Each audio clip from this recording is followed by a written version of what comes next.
welcome. You're not hearing this by accident. Maybe you couldn't sleep. Maybe your thoughts are a little too loud tonight.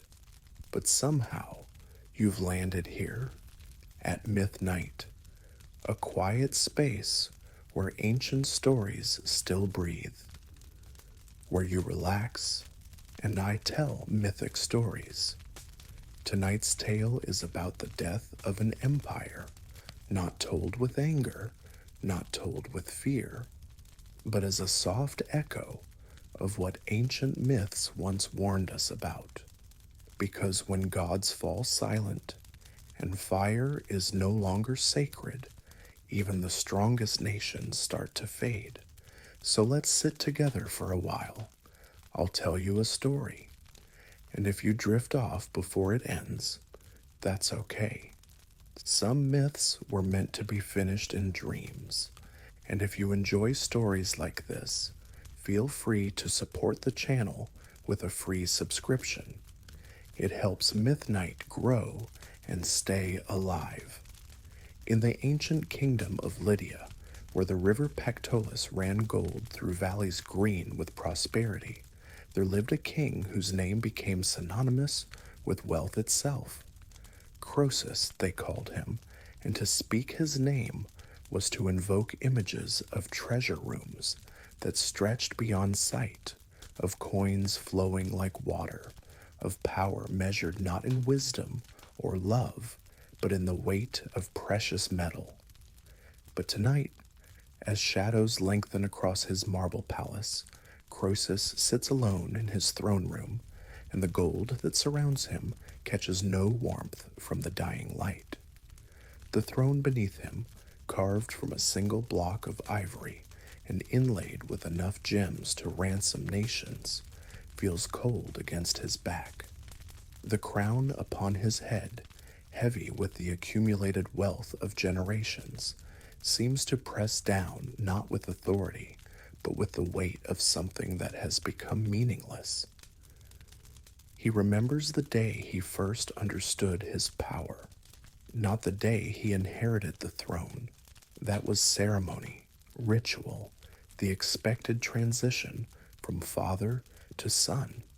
But the day he realized that his wealth could reshape reality, could make the impossible mundane, could transform every desire into inevitability. It began with a simple test. A merchant had come to his court, boasting of a horse that could outrun the wind itself. "Sell it to me," Croesus had said, and when the merchant replied that it was not for sale at any price, the king had smiled. "Every price," he said, "is simply a number that has not yet been reached." By evening, the horse was in his stables. The merchant rode away with enough gold to buy a dozen kingdoms, but his eyes held a hollow quality that Croesus did not yet understand. The look of a man who has discovered that everything he thought was permanent can be dissolved by sufficient application of wealth. The pattern repeated itself. The most beautiful woman in all of Asia Minor became his concubine, not through courtship, but through the systematic purchase of everything she had ever loved: her family's debts, her village's future, her father's honor. She came to his palace not as a bride, but as an inevitability, her steps echoing in marble halls like the footfall of someone walking to her own funeral. The greatest artists of the age created masterpieces for his galleries, but their paintings carried the strange quality of work produced without passion, beauty manufactured to order rather than born from inspiration. The sculptors shaped marble into forms of perfect proportions, but the statues seemed to watch him with eyes that held no soul, only the reflection of gold coins. One by one, Croesus acquired everything the world deemed valuable: libraries that held the wisdom of centuries, gardens that bloomed with flowers found nowhere else on earth, armies that could conquer nations with a gesture from his hand. Yet with each acquisition, he found himself surrounded by more silence, more emptiness, more of the peculiar loneliness that comes from getting everything you want. The palace filled with courtiers who laughed at his every word, but their laughter had the hollow ring of coins dropped into empty vessels. Ministers brought him reports of his kingdom's prosperity, but their voices carried the measured cadence of men who spoke not truth, but what they believed wealth wanted to hear. His meals were prepared by the finest cooks in the world, but the food tasted of nothing more complex than the certainty that someone else was paying for its perfection. Slowly, subtly, Croesus began to understand what his wealth had actually purchased: the systematic removal of surprise from his life. Every conversation followed predictable patterns. Every relationship was shaped by the same fundamental dynamic. Every human interaction was filtered through the lens of what his gold could command rather than what his character might inspire. He tried for a time to recapture something authentic. He would walk through his capital city in simple robes, hoping to encounter someone who did not know his face, who might speak to him as a person rather than as a force of economic inevitability. But wealth, he learned, has a gravity all its own. It bends the space around it so completely that even in disguise, even in conscious attempts at humility, he found himself surrounded by people who sensed his power and shaped themselves accordingly. The children who played in the streets grew quiet when he passed, not from fear, but from the instinctive recognition that his presence changed the rules of whatever game they were playing. Merchants who had been laughing with friends fell silent when he approached their stalls, their minds instantly calculating how his attention might be converted into profit. Even beggars seemed to avoid him, as if they understood that his charity would transform their honest need into performance, their genuine desperation into a kind of spiritual prostitution. In his private moments, when the last courtier had departed and the last petition had been heard, Croesus would sometimes try to remember what it felt like to want something genuinely, to desire something that lay beyond his power to simply acquire. But the memory proved elusive, like trying to recall the taste of water when you have never known thirst. The oracle at Delphi, when he consulted her, spoke in riddles that seemed designed to mock his certainty. "If you go to war," she said, "you will destroy a great empire." He heard in these words confirmation of his invincibility, prophecy that his enemies would fall before his golden armies. But prophecy, like wealth, has a way of giving you exactly what you ask for rather than what you actually need. The great empire that was destroyed, of course, was his own. Not through military defeat, his armies were the finest that gold could buy, but through the slow recognition that an empire built on nothing but the ability to acquire had no foundation that could sustain genuine challenge. When the Persian king Cyrus arrived at his borders, Croesus found himself commanding forces that fought not for love of their homeland or belief in their cause, but for wages that could just as easily be paid by any other employer. The siege of Sardis, his capital city, lasted barely 2 weeks. Not because his walls were weak or his soldiers cowardly, but because wealth had rendered both meaningless. The walls could be bought, the soldiers could be bought. The very loyalty of his subjects could be bought by anyone willing to pay a higher price than their current king. Croesus stands now in the ruins of his throne room, though ruins seems too dramatic a word for what has actually occurred. The palace is intact, the treasures remain in their chambers, the golden furnishings gleam as brightly as ever. But something essential has departed, some animating spirit that once made all this splendor meaningful rather than merely expensive. The Persian guards who now stand at his doors are not cruel men. They speak to him with the professional courtesy of employees managing a valuable asset.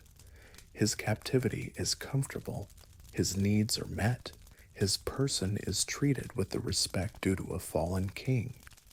But he understands now that this is exactly how he treated everyone around him during his years of power, with the careful courtesy reserved for valuable possessions, the polite attention paid to things that might prove useful.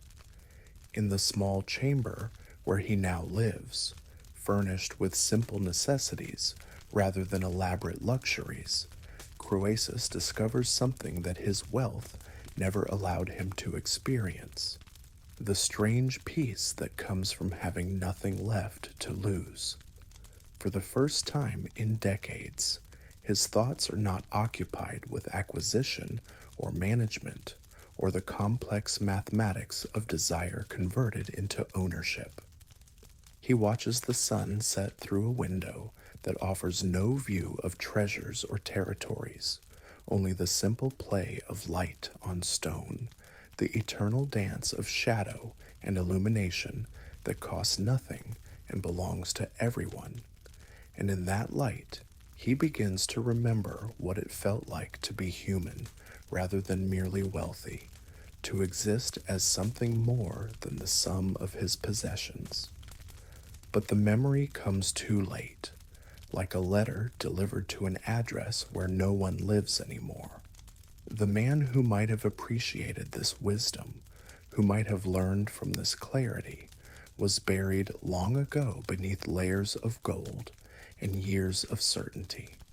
What remains is not Croesus the king, but Croesus the cautionary tale, the living proof that it is possible to get everything you want, and discover that what you wanted was the very thing that made wanting worthwhile. The empty crown sits on a table beside his simple bed, still heavy with precious stones, still gleaming with the accumulated treasure of generations. But it casts no light of its own, offers no warmth to the room where its former owner lies down each night to sleep the sleep of those who have learned too late that some victories are indistinguishable from defeat. And in the silence of that small chamber, where no courtiers laugh and no ministers report and no servants attend, the echo of his own choices whispers back to him like wind through empty halls, carrying the message that wealth without wisdom is just elaborate poverty, power without purpose is just organized impotence, and getting everything you want is sometimes the cruelest curse of all. High above the wine-dark Aegean, where clouds gather like thoughts at the edge of consciousness, and the sun burns with the patient fire of eternity, a father and son prepare for the most audacious journey in the history of flight. Daedalus, master craftsman, whose hands have shaped wonders that gods themselves have envied, works through the night in their prison tower, binding feathers with wax and thread, crafting wings that will carry them beyond the reach of earthly kings. But this is not a story about imprisonment, though imprisonment is where it begins. This is a story about the moment when the cage door opens, when the impossible becomes possible, when the dream of flight transforms from metaphor into reality, and then, inevitably, into something else entirely. Icarus watches his father work, his young eyes bright with the reflection of torch flame on white feathers. Each wing is a masterpiece of engineering and art, a marriage of observation and inspiration that captures in wax and down the secret of how birds transform desire into altitude. The boy traces the delicate architecture of hollow bones and interwoven plumes, understanding instinctively that he is witnessing the birth of a new kind of freedom. Remember, Daedalus tells his son as the first light of dawn touches their workshop, fly neither too low nor too high. The sea spray will weigh down your wings if you skim the waves, but the sun's heat will melt the wax if you climb too close to heaven. Find the middle way, the path between extremes, and we will reach the distant shore safely. The words are practical advice, the careful instructions of an engineer who understands the limitations of his materials. But Icarus hears them as poetry rather than physics, metaphor rather than manual. He nods his agreement, but his gaze is already turning upward toward the infinite blue that has called to human hearts since the first dreamer looked at birds and wondered what it would feel like to leave the earth behind. The takeoff is awkward, uncertain, a graceless scramble from the tower's edge that becomes by degrees something approaching elegance. Father and son circle the island where they have been held captive, testing their artificial wings against currents of air that seem almost surprised to find humans trespassing in their domain. The sensation is indescribable, not just the physical feeling of being supported by nothing but wind and will, but the psychological transformation that comes from suddenly inhabiting 3 dimensions instead of 2. For the first time in his life, Icarus looks down at the world from above and sees it whole. The island that has contained his entire existence reveals itself as a small patch of rock and green in an endless expanse of blue. The palace where King Minos holds court appears as a collection of white rectangles, no more significant than a child's toys scattered on a vast carpet. The labyrinth that his father built, that impossible maze designed to contain the Minotaur, becomes just a pattern traced in stone, elegant but no longer mysterious when viewed from the perspective of the sky. The sensation is intoxicating. Not just the freedom of movement, though that is wonderful beyond words, but the freedom of perspective, the godlike ability to see patterns and connections that remain invisible to those who must navigate the world step by step, path by path, always blocked by the next hill or building or horizon. They fly north, following the coastline as it curves toward distant lands. Below them, fishing boats dot the water, like seeds scattered by a generous hand. The fishermen look up at their passage with faces too small to read, but posture that speaks of wonder and disbelief. They are witnessing the impossible, the fulfillment of humanity's oldest dream, and Icarus feels the weight of their amazement, lifting him higher than his wings alone ever could. The morning progresses in a haze of pure joy. Each thermal current becomes a stairway to greater altitude, each gust of wind an invitation to explore new dimensions of possibility. Icarus discovers that flight is not just movement, but music, the harmony of air flowing over feathers, the rhythm of wings beating in time with his heart, the vast symphony of space and freedom that no earthbound creature has ever heard. His father flies ahead, steady and purposeful, following the planned route with the disciplined focus of someone who understands that miracles require maintenance, that dreams made manifest still obey the laws of physics. But Icarus finds himself drawn upward, away from the sensible middle altitude, toward regions where the air grows thin and the sun seems close enough to touch. He tells himself he is being practical. Higher altitude offers better views, stronger winds, more efficient flight paths. But these are rationalizations wrapped around a deeper truth. He has fallen in love with elevation itself, with the intoxicating sensation of rising above, not just the physical world, but the psychological limitations that have always defined human possibility. Each 100 feet of additional altitude brings new revelations. The curvature of the Earth becomes visible, a gentle arc that speaks of the planet's true nature as a sphere floating in infinite space. Weather patterns reveal themselves as vast, slow-moving rivers of cloud and wind, systems of impossible complexity and breathtaking beauty. The sun, which has always been just a bright disk in the sky, begins to show its true nature as a furnace of fusion fire, a star whose light has traveled 93 million miles to warm his face and illuminate his unprecedented journey. The higher he climbs, the more he understands that this is not just transportation, but transformation. He is becoming something new, something that has never existed before, a human being who inhabits the sky as naturally as others inhabit the earth. The boy who took off from the tower was bound by gravity and precedent, limited by the accumulated wisdom of generations who knew that humans were meant to keep their feet on solid ground. But this new being, this creature of air and ambition, is free to write his own rules.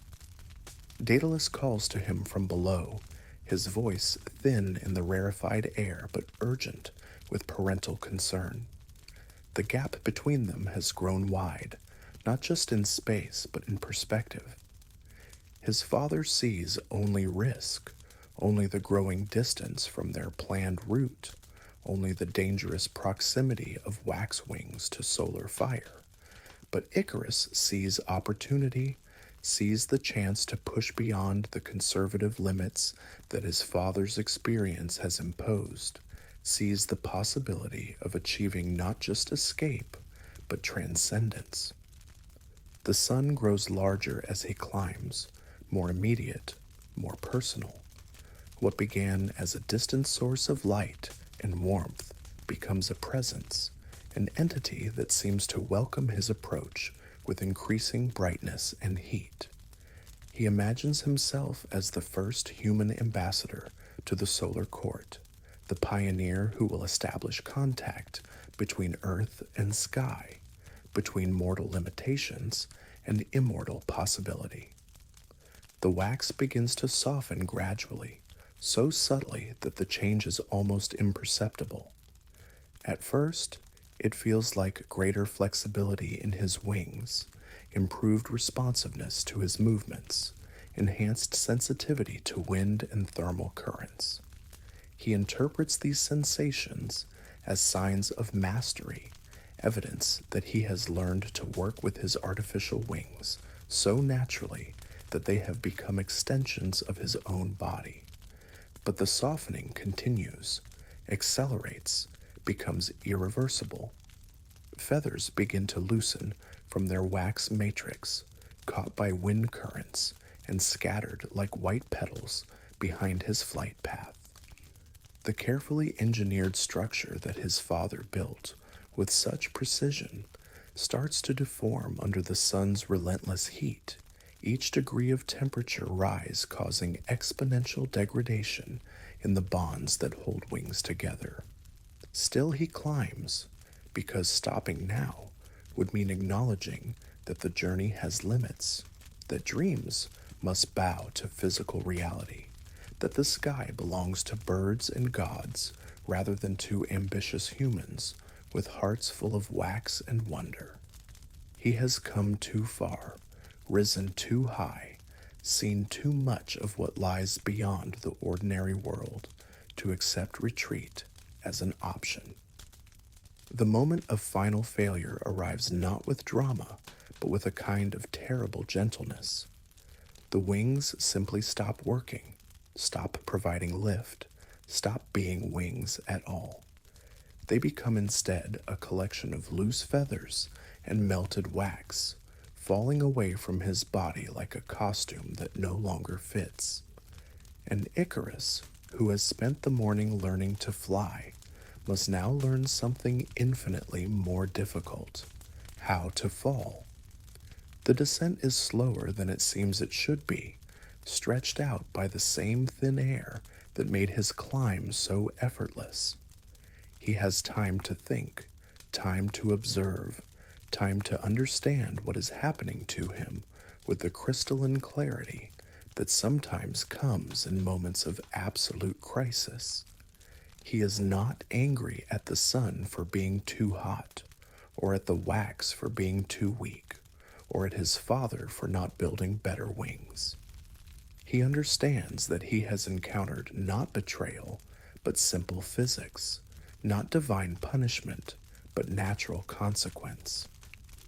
The earth rushes up to meet him, growing from a distant carpet of blue and green into distinct features, waves, rocks, the precise spot where his trajectory will end.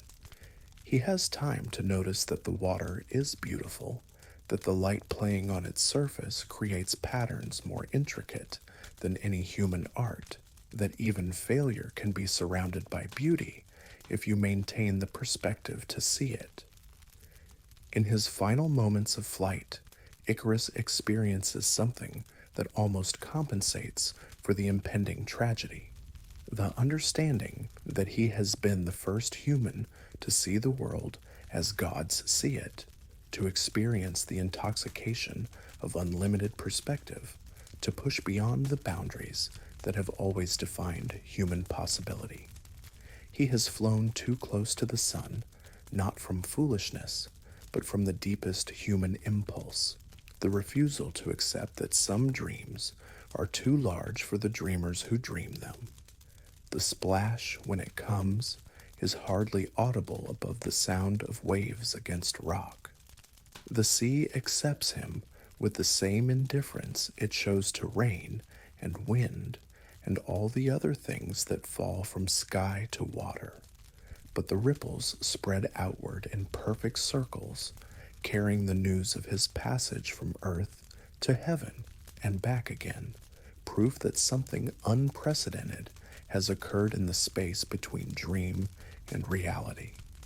Somewhere above, Daedalus circles on his serviceable wings, calling his son's name to an empty sky. The father's journey will continue, will reach its intended destination, will end in the practical success of escape, achieved through careful engineering and conservative flight planning. But he will carry forever the image of his son climbing toward the sun, reaching for something that lay just beyond the limits of what human beings are meant to touch. And in the water below, where waves wash over the remnants of melted wax and scattered feathers, the sea holds its silence about what it means to dream too large, to fly too high, to believe that human will can overcome natural law through nothing more than determination and altitude, and the refusal to accept that some boundaries are meant to be honored rather than transcended. The sun continues its ancient journey across the sky, neither dimmed by tragedy nor brightened by triumph, carrying in its light both the promise of transcendence and the certainty of limits, both the invitation to fly and the reminder that flight, like all beautiful things, comes with a price that must be paid in full. From the deepest caves of Tartarus, where light has never touched stone and the weight of the world presses down like the closed lid of a cosmic coffin, something stirs in the darkness. not with the purposeful movement of a creature waking from sleep, but with the restless hunger of appetite that has grown beyond all boundaries, beyond all satisfaction, beyond the possibility of ever being filled. Typhon, they call it, though names seem inadequate for something that exists more as process than being, more as endless consumption than discrete entity. It has eyes, thousands of them, scattered across its impossible bulk like stars in a malevolent constellation, each one burning with its own hunger, each one seeking something to devour. It has heads, serpentine necks that writhe and twist with independence, each mouth lined with teeth that regenerate faster than they can be broken, each throat leading to a stomach that connects to an emptiness that might extend to the center of the earth itself. But most terrible of all, Typhon has voice. Not a single voice, but a chorus of need that speaks in every language simultaneously, that whispers in the ears of kings and farmers, merchants and soldiers, anyone who has ever felt the gnawing sensation of wanting more than they have, needing more than they need, consuming more than they can digest. The birth of Typhon was not an event, but an inevitability, the natural result of a world that had forgotten the difference between hunger and appetite, between necessity and desire. Gaia, the Earth Mother, had grown tired of watching her children, gods and mortals alike, impose order on chaos, create boundaries where none had existed before, establish limits on the unlimited possibilities of existence. In her deepest anger, she reached into the volcanic heart of the world and shaped her frustration into form, her resentment into flesh, her desire for revenge into the creature that would become the embodiment of insatiable want. Typhon emerges from the underworld like smoke from a fire that burns everything and nothing, rising through layers of earth and stone and forgotten civilizations.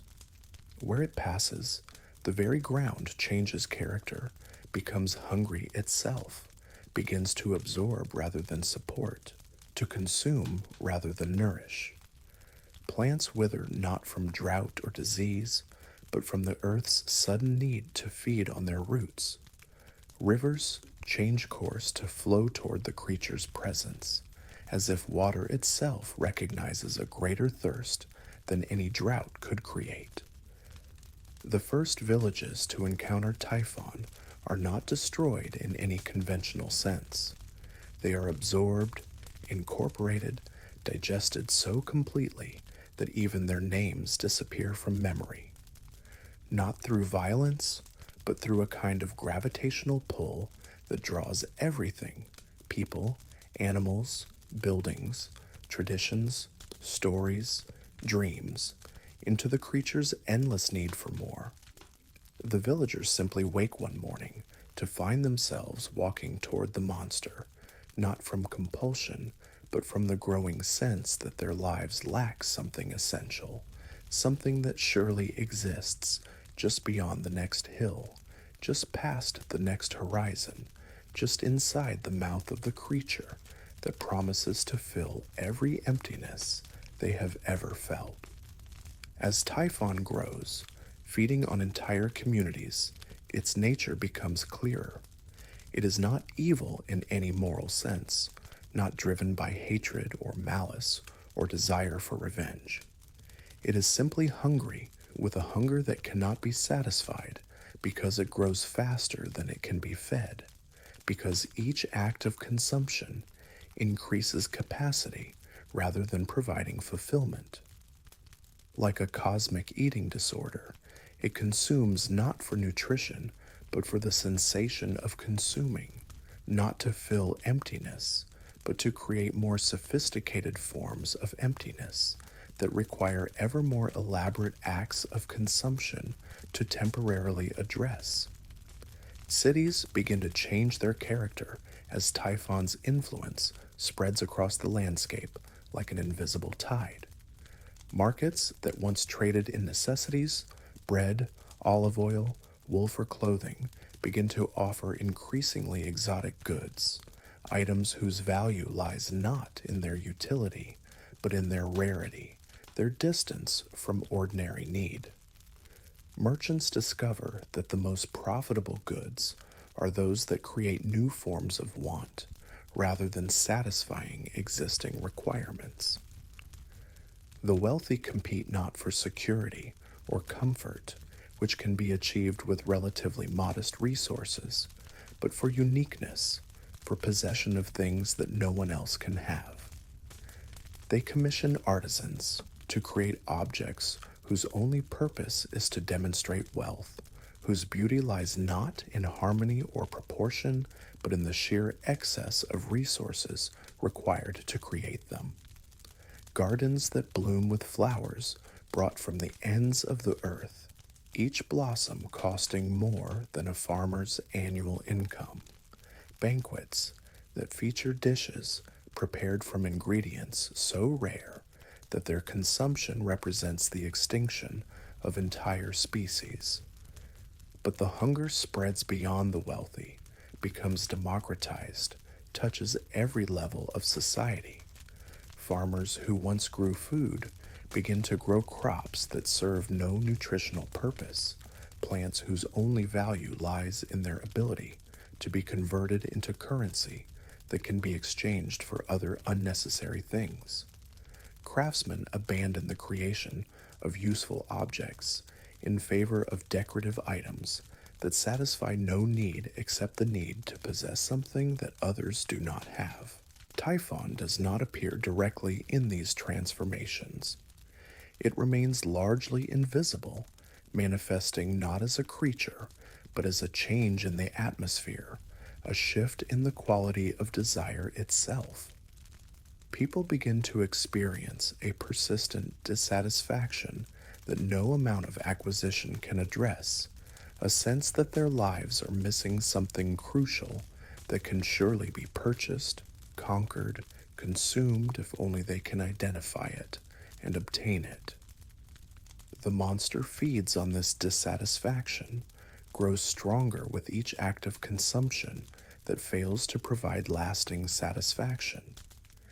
Its many heads begin to emerge from the earth in different locations, manifesting as markets where everything is for sale, including things that should not be commodified: friendship, loyalty, beauty, meaning, the simple pleasure of existing without needing to possess existence itself. Governments begin to reorganize themselves around the creature's influence, though they do not recognize it as such. Laws are passed to facilitate consumption rather than to protect citizens. Infrastructure is built to move goods rather than to support communities. Resources are allocated not according to need, but according to the mysterious logic of appetite, the assumption that whatever is consumed most rapidly must be the most valuable, that whatever grows fastest must be the most successful. The gods of Olympus watch this transformation with growing alarm. They understand that Typhon represents not just physical threat, but existential challenge, not just danger to their power, but to the very concept of limits, boundaries, the idea that some things should remain unconsumed, unprocessed, unavailable for transformation into appetite. Zeus prepares for battle, but this is not a war that can be won through strength or strategy. How do you fight hunger itself? How do you defeat the desire to desire? How do you impose limits on something whose essential nature is the rejection of limitation? The battle, when it comes, takes place not on any earthly battlefield, but in the realm of pure want, the space where need transforms into compulsion, where satisfaction becomes impossible because the definition of satisfaction keeps expanding to include new forms of emptiness. Zeus hurls his thunderbolts, but they are absorbed rather than blocked, incorporated into Typhon's vast digestive system, and converted into new forms of hunger. The other gods join the battle, each contributing their particular powers, but discover that their gifts too are consumed, transformed from tools of creation into tools of consumption. Athena's wisdom becomes information that can be bought and sold. Apollo's music becomes entertainment that can be packaged and distributed. Aphrodite's love becomes desire that can be manufactured and marketed. The war rages for what might be years or centuries. Time moves strangely in the presence of infinite appetite. But gradually, Zeus begins to understand something crucial about his opponent. Typhon cannot be defeated through force because it grows stronger with each act of opposition. It cannot be reasoned with because it has no consciousness in any conventional sense, only need that expands to fill whatever space is available. But it can, perhaps, be contained, not destroyed, not defeated, but isolated in a space where its influence cannot spread, where its hunger can feed only on itself. Zeus lifts Mount Etna, the entire mountain, roots and all, and brings it down on the creature like a cosmic lid on a container too dangerous to open, but too powerful to destroy. The mountain settles over Typhon with a sound like the world's largest door closing. But containment is not elimination. The creature continues to burn beneath the stone, continues to hunger, continues to send its influence seeping through cracks and fissures in the mountain's base. The volcano that results from this eternal burning serves as both prison and communication system, each eruption carrying messages from the contained appetite to the world above. The lava that flows from Etna carries within it the essence of pure consumption, the crystallized form of hunger that can never be satisfied.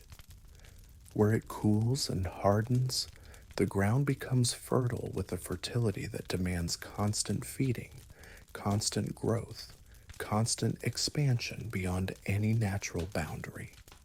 People who live near the volcano report strange dreams, visions of abundance that always lies just beyond their current reach, fantasies of satisfaction that can be achieved if only they acquire a little more, consume a little faster, expand their capacity for experience beyond whatever limits they currently accept. The influence spreads outward in ripples, carried by traders and travelers, by stories and rumors, by the simple human tendency to want what others have, to need what others need, to compete not for resources, but for the right to consume resources faster than anyone else can consume them. Civilizations rise around this influence, brilliant cultures that achieve unprecedented heights of art and architecture and literature, but always with the same underlying character, the inability to be satisfied with their achievements, the compulsion to grow beyond sustainability, to consume faster than they can produce, to want more than the world can provide. They build cities that require more resources than their territories can supply, then expand their territories to feed their cities, then discover that expansion creates new needs that require further expansion. They develop technologies that solve old problems by creating new problems that require more sophisticated technologies to address. They create wealth that generates new forms of poverty, satisfy old hungers by creating new hungers that are more complex and demanding than the originals. And through it all, beneath Mount Etna, Typhon continues to burn with the fire of pure appetite, sending its influence upward through stone and soil and the dreams of mortals who have forgotten that some hungers are meant to remain unfed, some desires are meant to remain unfulfilled, some forms of emptiness are meant to be experienced as gifts rather than problems to be solved through consumption. The mountain trembles sometimes, as if something vast and restless shifts in the darkness below. Smoke rises from its peak, like incense offered to gods of insatiable want. And in that smoke, those who know how to read such signs can see the future written in ash and fire, the story of what happens when appetite becomes identity, when consumption becomes purpose, when the hunger for more becomes the only hunger that mortals remember how to feel. But that is a story for another time, another telling. For now, the mountain holds, the prison contains its prisoner, and the world above continues its dance of wanting and getting and wanting again, not knowing that each step brings them closer to the rhythm that beats like a heart in the darkness below. The pulse of pure appetite that waits with infinite patience for the day when the mountain can no longer contain what mortals have fed with their own insatiable dreams. In the forum of a dying empire, where marble columns stand like the ribs of some vast extinct beast, Marcus Aurelius, the philosopher emperor, walks alone among shadows that grow longer with each passing season. The year is 180 AD, though time itself seems to have grown heavy, sluggish, like honey poured from a jar that has sat too long in winter cold. He pauses beside the fountain of Trajan, where water once cascaded in joyful abundance, but now trickles with the reluctant persistence of an old man's memory. The bronze eagles that crown the monument still gleam in the afternoon light, still spread their wings in gestures of eternal triumph. But something in their expression has changed. Where once they seemed to proclaim victory over distance and time, now they appear to be questioning their own significance, to be wondering what they are meant to be triumphing over in a world that no longer remembers why triumph once mattered. The sounds of the city reach him in the golden hour when day begins its negotiation with night, not the vibrant cacophony of a civilization at its height, but something more subdued, more distant, like music played in another room by musicians who have forgotten why they began the song. Merchants still call their wares in the markets, but their voices carry the ritual quality of prayers spoken to gods who may no longer be listening. Children still play in the squares, but their games seem smaller somehow, contained within boundaries that would have seemed impossibly restrictive to the children of earlier generations. Marcus walks with the measured gait of a man who has learned to carry the weight of understanding, to bear the burden of seeing patterns that others prefer to ignore. In his meditations, written in the quiet hours when responsibility gives way to reflection, he has recorded thoughts that future generations will call wisdom. But tonight, as shadows lengthen across the forum that once commanded the known world, his thoughts turn not to philosophy, but to the strange mathematics of decline, the mysterious equations by which greatness transforms itself into memory. The empire still stretches from Hadrian's Wall to the cataracts of the Nile, still encompasses more territory than any nation before or since. The legions still march under their silver eagles, still carry Roman law to the farthest reaches of the civilized world. The aqueducts still deliver fresh water to cities that bloom like oases in the desert of surrounding barbarism. By any external measure, Rome remains what it has been for centuries, the eternal city, the caput mundi, the center around which the wheel of history turns. But Marcus has learned to read the subtler signs, the shifts in tone and timbre that precede the more obvious symptoms of transformation.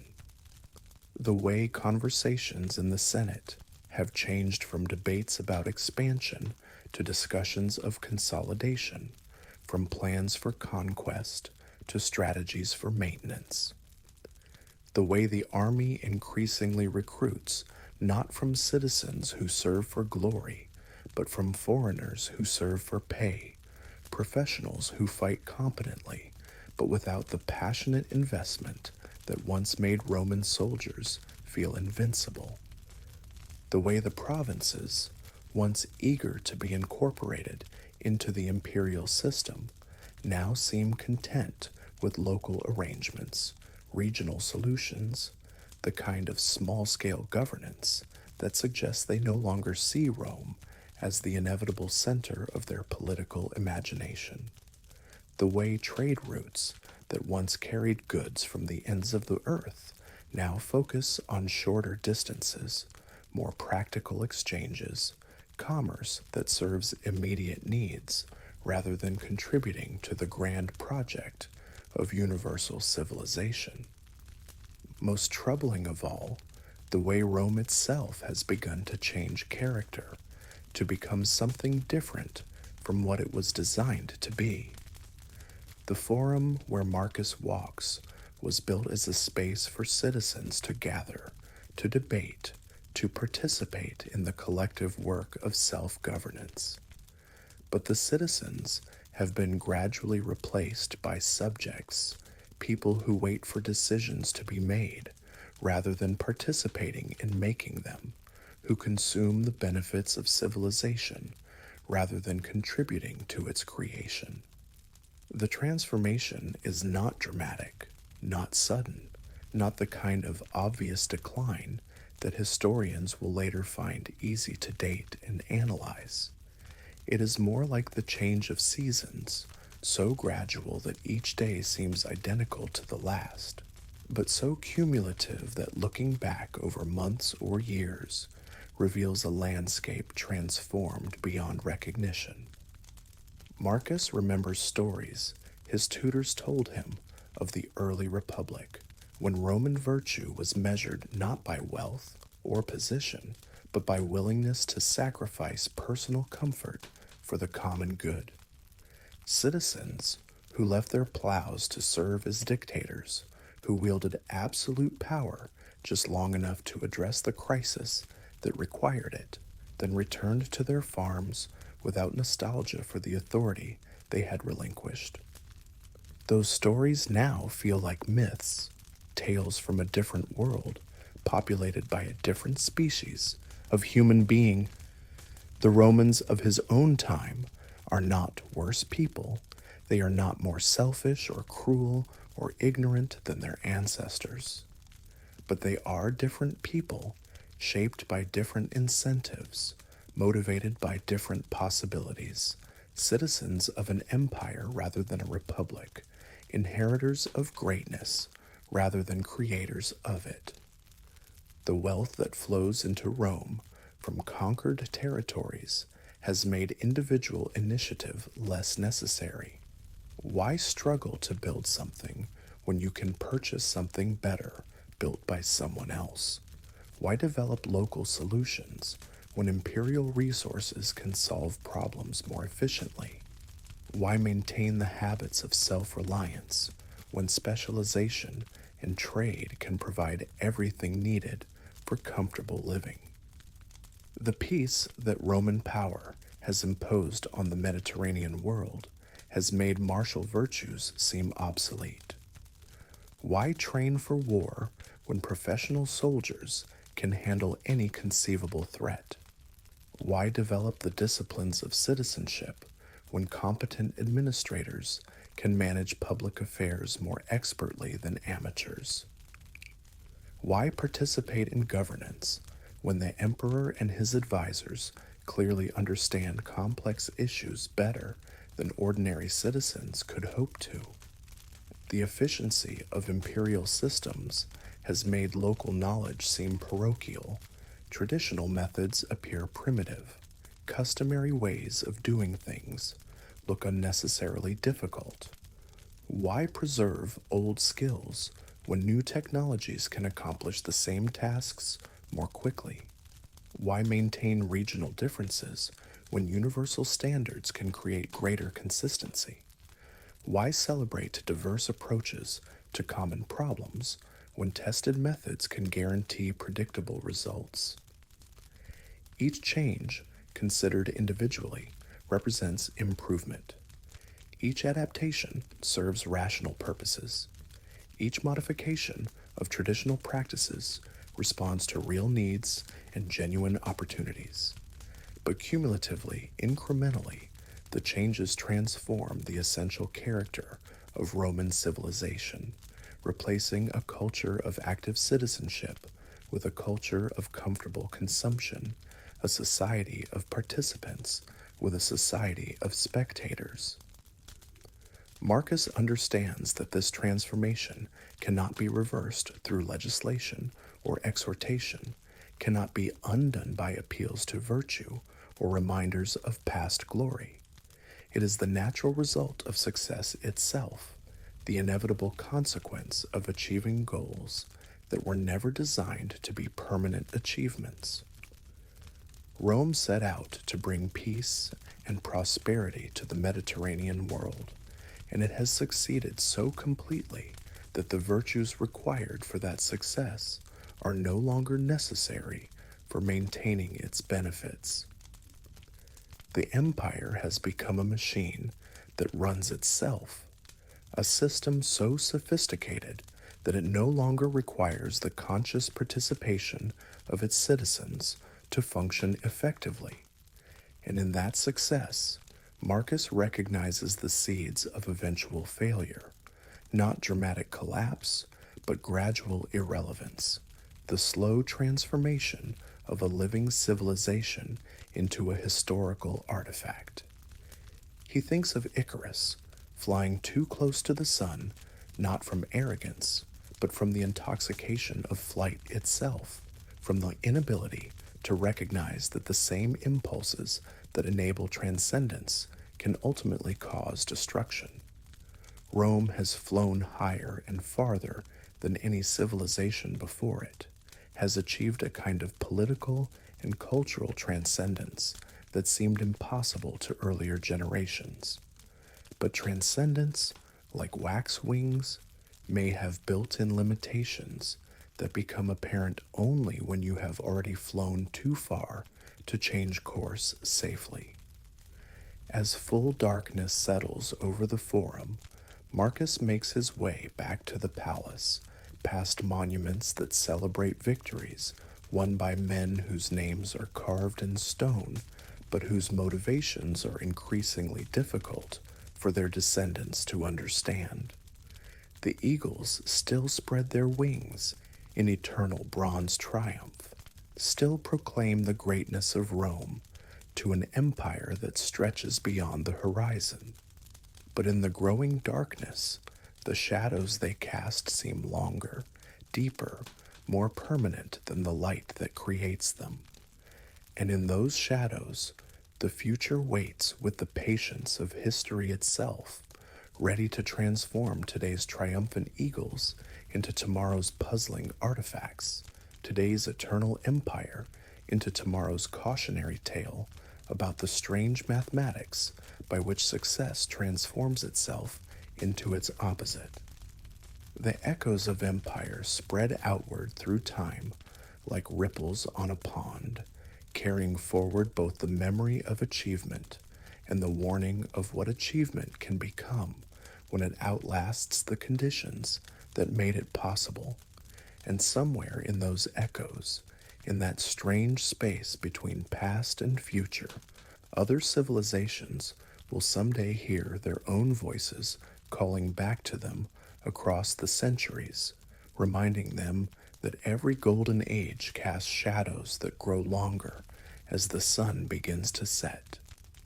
In the gray hours before dawn, when the world exists in that liminal space between dreaming and waking, Prometheus climbs the mountain path that leads to the halls of the gods.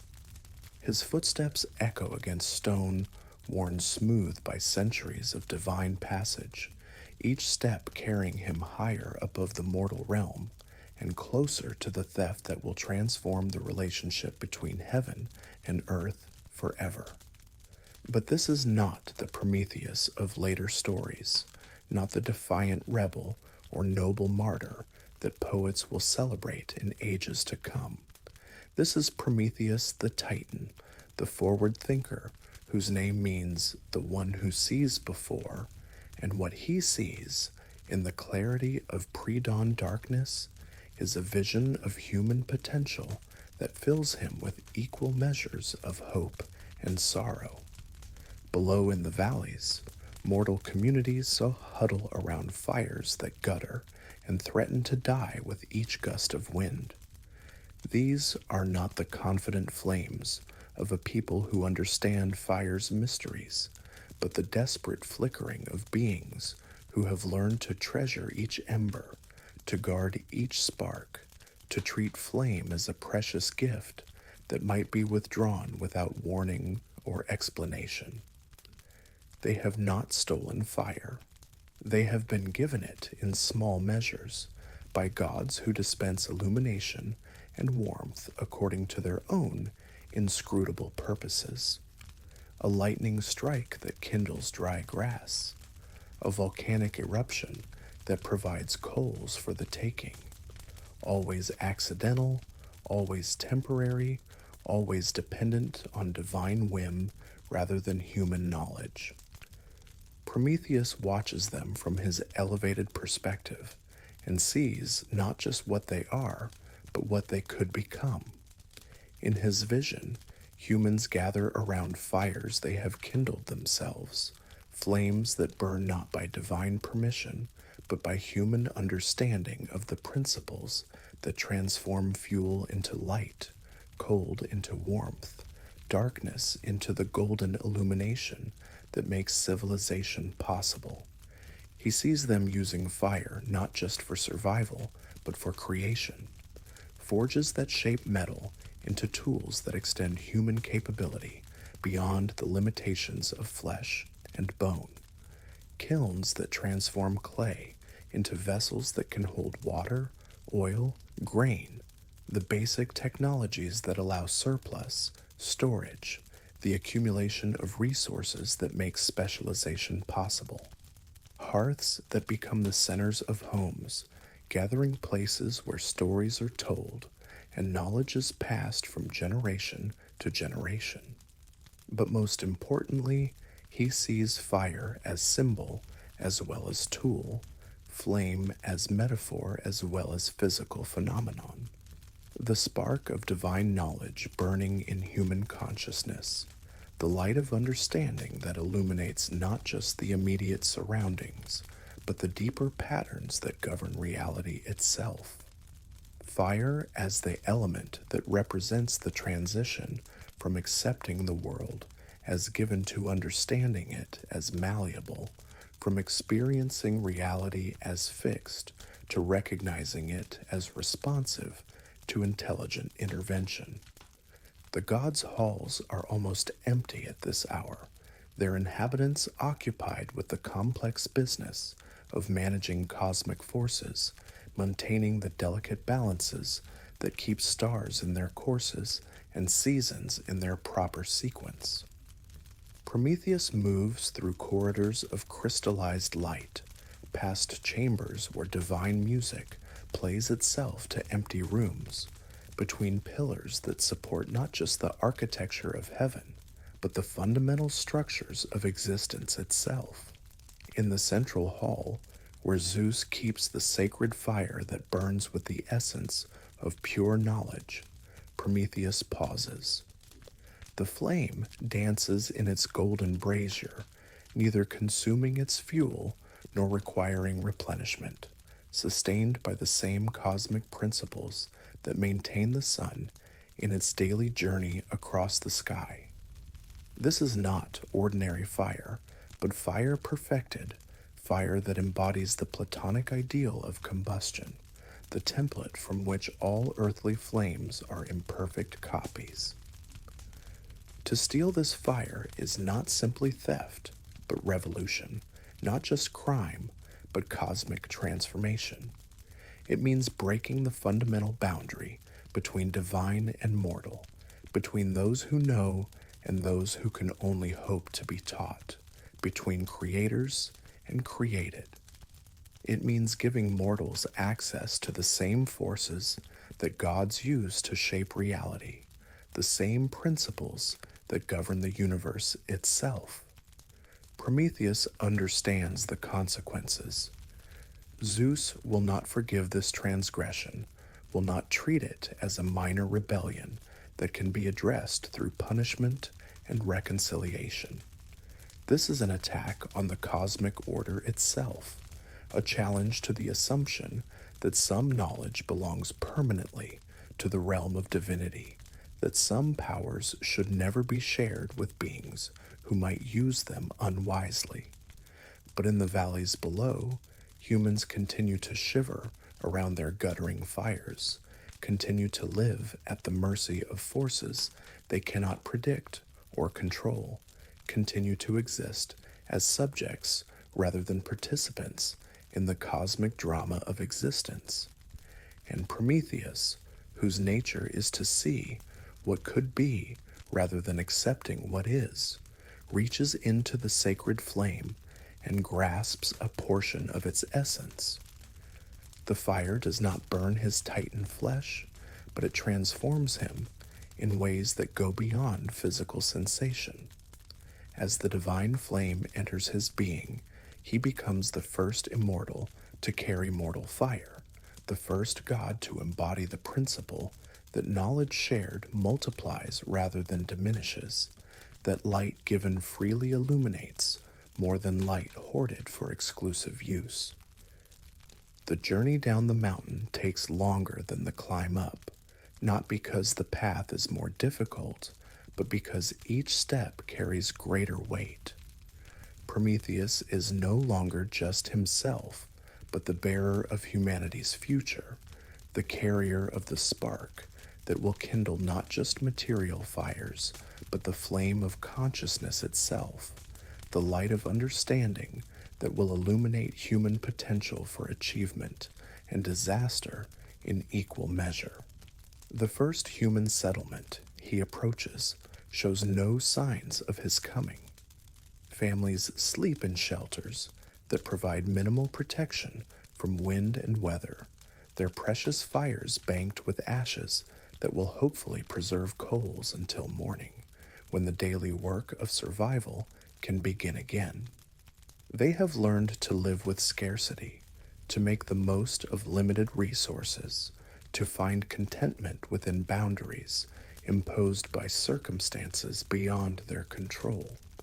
Prometheus kneels beside their dying fire and breathes into the embers the spark he has stolen from heaven. The flame that results is different from any that has burned on earth before, brighter, steadier, more responsive to human will. But more than that, it carries within its light the promise of understanding, the suggestion that fire is not a gift to be received, but a force to be mastered, not a mystery to be accepted, but a science to be learned. The humans wake to find their fire burning with unprecedented brilliance, throwing off heat that reaches to the corners of their shelter, casting light that reveals details of their surroundings that darkness has always hidden. But the real transformation begins when they discover that this fire can be transferred, divided, shared without diminishing the original flame. They kindle torches that burn with the same steady light, start cooking fires that respond predictably to fuel and air, create warmth that persists through the coldest nights. Within days, They are experimenting with temperatures hot enough to work metal, with flames controlled enough to fire pottery, with light reliable enough to extend the working day beyond the hours of natural illumination. But the stolen fire carries more than technical knowledge. It ignites something in human consciousness itself, a transformation that Prometheus both intended and fears. The mortals who tend these new flames begin to look at their world differently, to see not just what is, but what could be, to imagine possibilities that extend beyond immediate necessity into realms of creativity, beauty, meaning. They begin to ask questions that no mortal has asked before, not just how can we survive, but how can we thrive? Not just what does nature provide, but what can we create that nature has not imagined? Not just how should we live, but how do we want to live? The fire spreads from settlement to settlement, carried by travelers who understand that this flame is different, that it represents not just improved technology, but expanded possibility. With it spreads the consciousness that fire represents, the awareness that humans are not just passive recipients of circumstances, but active agents capable of transforming their environment according to their will and imagination. Cities begin to rise, built not just for shelter, but for beauty, organized not just for survival, but for the cultivation of human potential. Arts emerge that serve no practical purpose except the expression of consciousness delighting in its own capabilities. Sciences develop that seek understanding for its own sake, rather than for immediate application.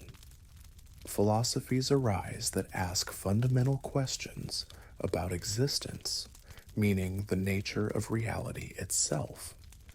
But with divine fire comes divine responsibility, and not all humans prove ready for the knowledge they have received. Some use their new capabilities for construction, others for destruction. Some kindle fires that warm communities, others start blazes that consume forests. Some forge tools that serve human needs, others create weapons that serve human conflicts.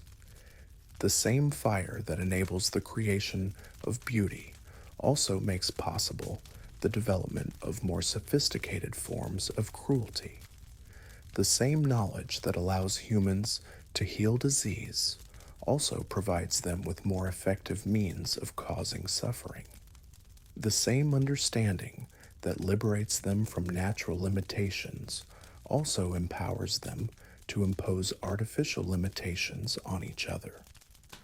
Prometheus watches from his mountain peak as the consequences of his theft play out across the human world. He sees civilizations rise that achieve heights of creativity and insight that justify his faith in human potential. But he also sees empires that use their divine fire to consume everything around them, societies that mistake power for wisdom, cultures that burn themselves out in the intensity of their own ambitions. The fire he stole continues to burn in human hands, neither extinguished by failure nor dimmed by success. It illuminates human achievement and human folly with equal clarity, reveals both the nobility and the darkness that divine knowledge brings to mortal consciousness.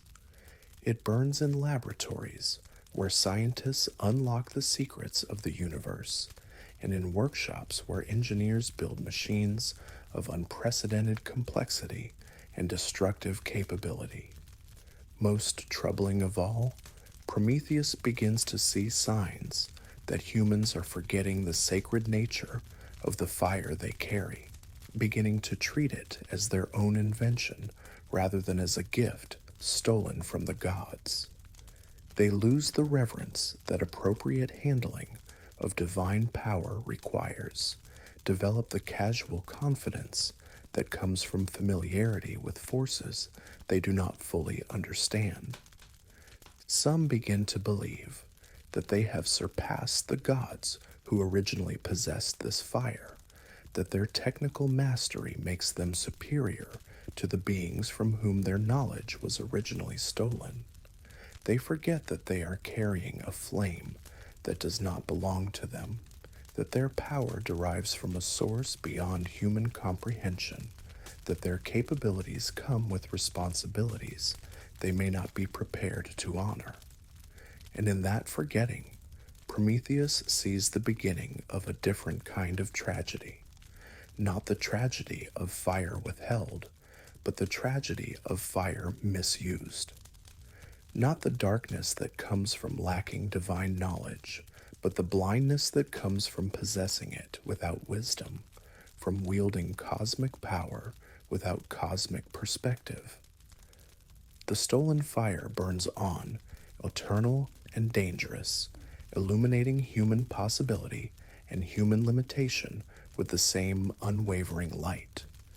And Prometheus, chained now to his mountain peak by Zeus's justice but still watching over the mortals he enlightened, wonders whether the greatest gift he could give them now would be not more fire, but the memory of where their fire originally came from, and what it means to carry divine spark in mortal hands. In the vast cathedral of the American wilderness, where ancient trees rise like pillars supporting a ceiling of interwoven branches and filtered light, something fundamental has changed. The silence is different now, not the natural quiet of forest depths, but the hollow stillness that comes when a conversation partner stops responding, when prayers echo back empty, when the presence that once animated these sacred spaces has withdrawn to some unreachable distance. The native peoples who lived here for thousands of years would have recognized the signs immediately. They knew how to read the subtle shifts in atmosphere that signal divine departure, how to interpret the way sunlight begins to fall differently through the canopy when the spirits that once danced in every beam have moved on to other concerns. But those who can read such signs are few now, their wisdom scattered like ashes on winds that no longer carry the voices of the ancestors. The change did not happen overnight. It was gradual, almost imperceptible, like the slow dimming of light at the end of a very long day. First came the logging roads, cutting straight lines through landscapes that had known only the curved paths of deer trails and seasonal waterways. Then the settlements, imposing geometric order on terrain that had always organized itself according to principles more subtle than human planning could comprehend. The trees fell in numbers that transformed entire ecosystems from cathedral to marketplace, from sacred grove to resource extraction site. But more than timber was harvested in those clearings. Something else was cut down with the ancient oaks and towering pines, something that had lived in the relationship between earth and sky, something that made itself known in the whisper of wind through leaves and the play of shadow on forest floor. The spirits that had inhabited these places did not die. Gods and sacred presences cannot be killed by axes or bulldozers. They simply left, withdrew their attention from a landscape that no longer acknowledged their presence, turned their faces toward territories where their voices might still be heard, their counsel still be sought, their mysteries still be honored rather than explained away or ignored. In the cities that grew where forests once stood, a different kind of silence began to take hold. Not the absence of sound. Cities are never quiet, but the absence of meaning beneath the sound, the growing sense that all the noise and activity and busyness was no longer building toward anything larger than itself, no longer serving purposes that extended beyond immediate utility. The churches still held services. Their bells still called congregations to worship. Their spires still pointed toward heaven with architectural prayers that had been answered in stone and glass. But something had changed in the quality of the prayers spoken within those walls.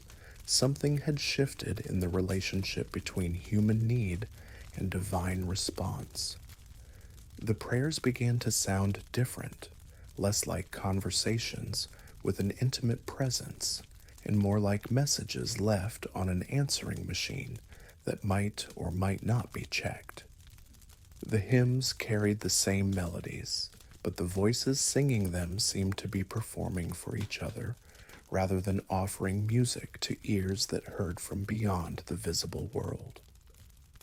The ministers and priests continued to speak with authority about divine will and sacred purpose, but their words increasingly sounded like information rather than revelation, like theological opinions rather than messages delivered from a source beyond human understanding.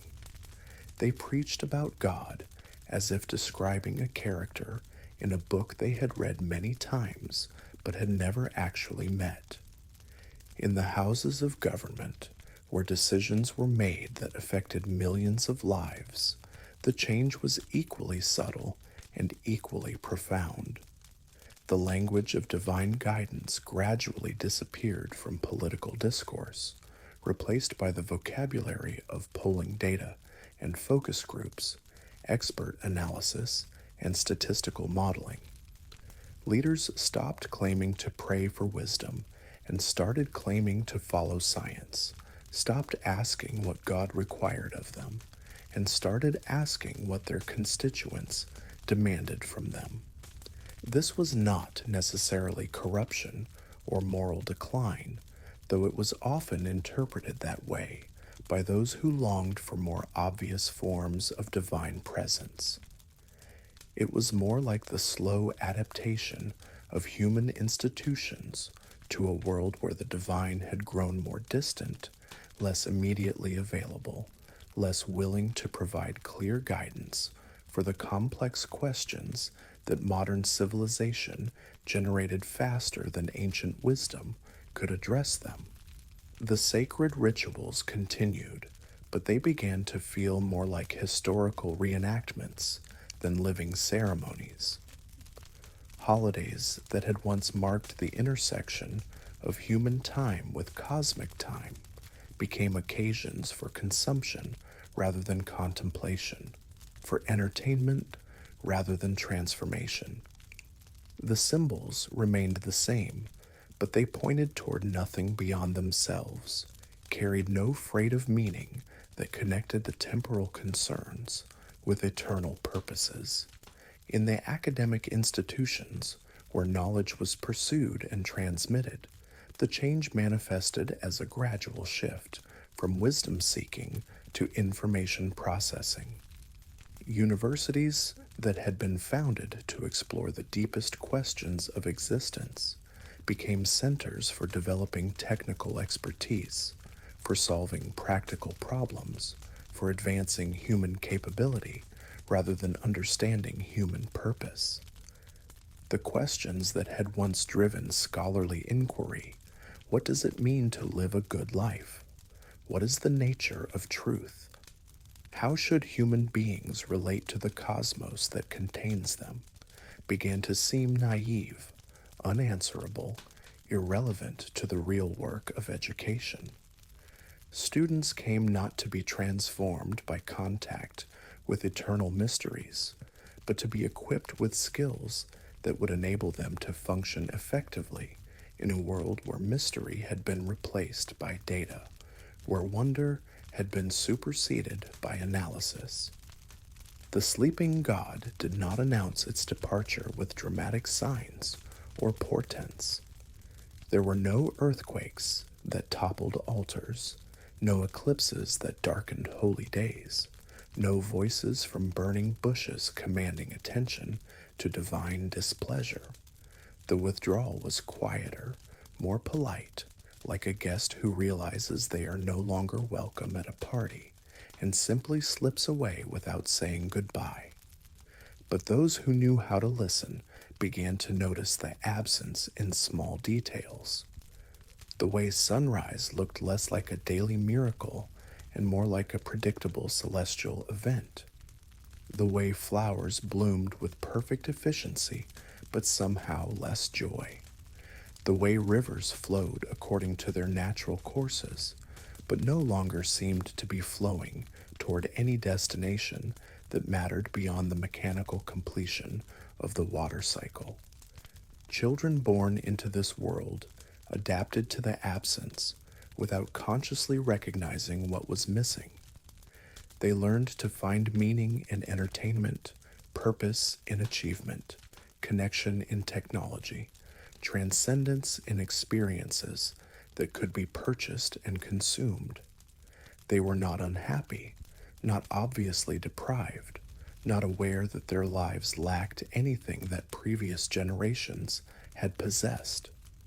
But in the quiet moments, in the spaces between activities, in the pauses between stimulations, in the stillness that sometimes descends unexpectedly, even in the most busy and connected lives, some of them felt a peculiar loneliness, a sense that they were calling out to someone who was no longer there to answer.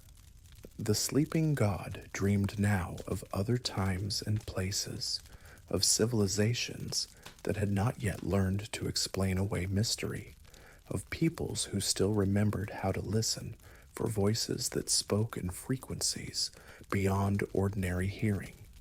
The divine attention that had once focused on this landscape, these people, these particular experiments in human consciousness, had shifted to where it might be more welcome, more valued, more likely to find hearts and minds prepared to receive what it had to offer.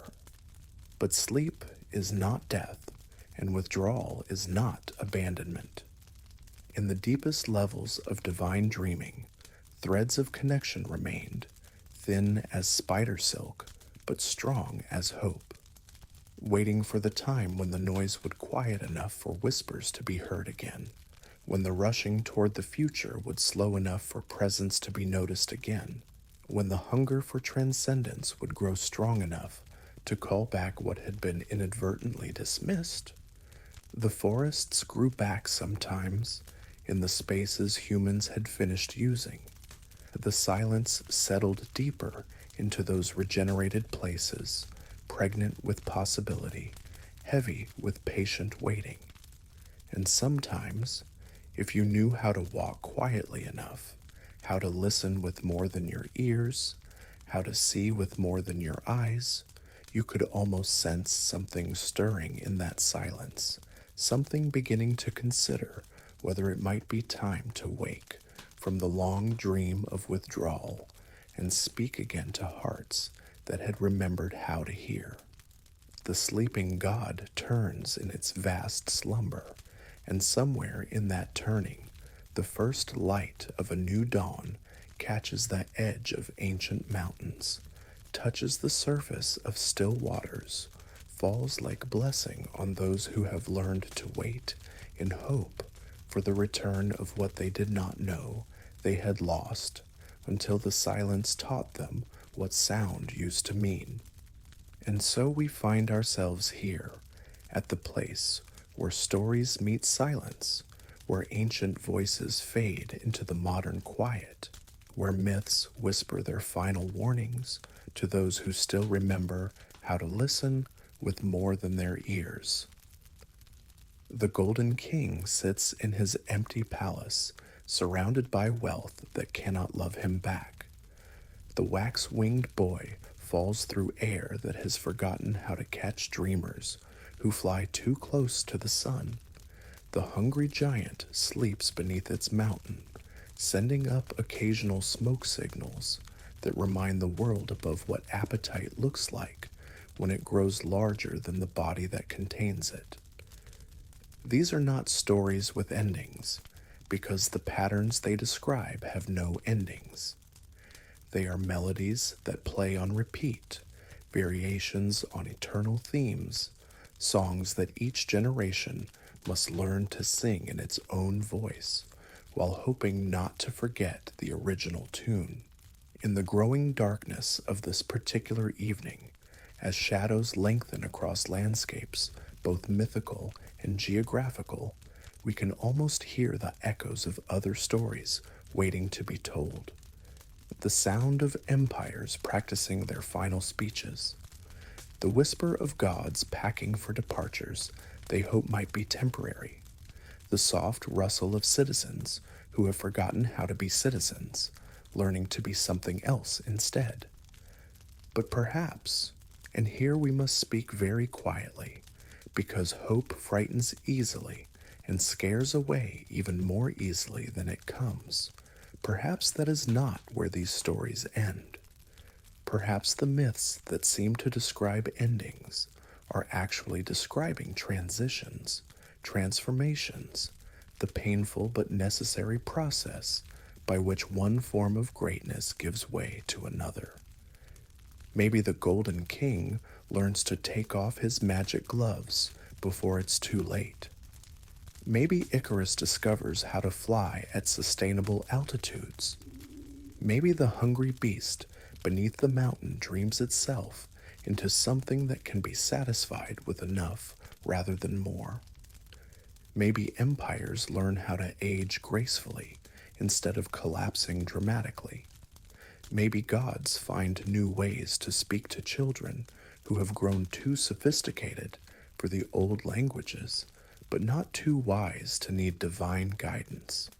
Maybe the silence that feels like abandonment is actually the pause between movements, in a symphony too vast for mortal comprehension, the brief rest that comes before the music begins again, in a different key, at a different tempo, with instruments that have not yet been invented, but will be exactly what the next movement requires. The stories drift away now, like smoke from fires that burn too low to be seen, but never quite die out completely.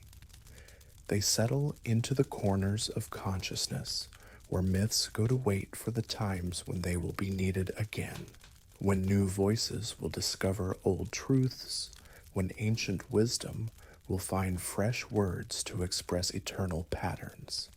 Rest now in the knowledge that every ending is also a beginning. Every fall prepares the ground for a different kind of rising. Every myth that seems to describe the death of dreams is also describing the birth of new ways to dream. The patterns are eternal, but the forms they take are always changing, always adapting, always finding new ways to remind mortal hearts of immortal truths. Sleep well, dreamer, in the space between one story and the next, between one empire and whatever comes after, between one understanding of the divine and whatever new form of sacred presence might emerge from the silence that has settled over old temples and empty cathedrals. The myths are patient. They have waited through the rise and fall of countless civilizations, have watched empires bloom and wither like flowers in cosmic seasons, have seen the same stories played out by different actors on stages built from different materials, but designed according to identical blueprints. They will wait for you too, if you ever need them. In the quiet moments when the modern world grows too noisy to bear, when the ancient longings stir in hearts that have been taught to want only what can be purchased, when the deep questions surface, despite all the shallow answers that crowd the marketplace of ideas. Until then, let them rest in the fertile darkness where stories grow, where myths ripen like fruit that will not fall until someone is ready to taste the knowledge they carry, where the echoes of distant empires blend with the whispers of empires yet to be born, creating the eternal harmony that helps mortals understand their place in the vast music of time.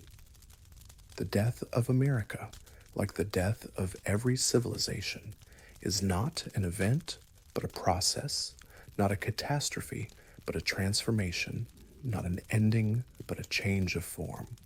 What dies is never the people or the land or the dreams themselves, but only particular ways of expressing dreams, specific forms of organizing hopes, temporary methods of turning human possibility into human achievement. What remains is always larger than what passes away. The stories survive the civilizations that first told them. The patterns endure beyond the particular expressions they inspire. The eternal questions echo through cultures that rise and fall like waves on an ocean that itself remains constant through all change. And in that constancy, in that continuity, in that promise that some things persist beyond the power of time or history or human failure to destroy them, there is comfort enough for any dreamer, rest enough for any weary soul, hope enough to sustain another day, another year, another attempt to build something worthy of the myths that inspire it. The ancient stories whisper themselves to sleep now, carrying with them the wishes and fears and longings of all who have listened to their warnings and their promises. In their sleeping voices, the echo of eternal patterns continues, patient as starlight, constant as the heartbeat that carries you gently toward whatever dreams await in the quiet spaces where myths and mortals meet to remember what it means to be human in a universe too vast and mysterious for any single story to contain.